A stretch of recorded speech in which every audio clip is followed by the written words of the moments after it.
The Canadian Armed Forces strives to represent the whole population of Canada. And by now including women in this role, you expand that pool to 100%.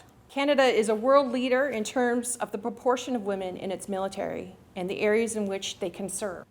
Having female soldiers working in Afghanistan helped our mission tremendously. Canada's servicewomen and men are seen as highly adaptable and versatile.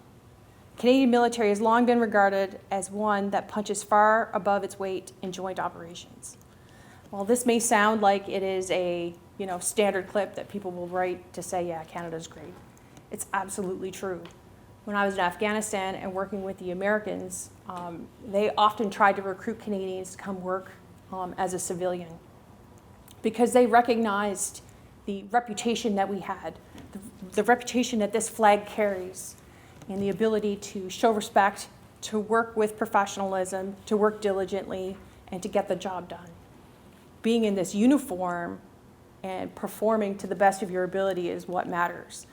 And so we are slowly getting towards that goal. It is important, of course, to recognize where we came from and to recognize that we do have more work to do. We are not perfect yet, but I think with a lot of these support programs that are now in place, there's been a huge attention been put in the last 2 decades on the ethics program, on the diversity program, employment equity, and now, of course, being in a respectful workplace with non-racist policies. These will all help to advance to make our Army stronger and our military stronger. So it's the goal to eliminate sexual misconduct in the Canadian military. And this is not something that says men are always the perpetrator and women is always the victim. That is not what this is about. Regardless of their gender, regardless of the color of their skin, their religion, none of that matters when you're in this uniform.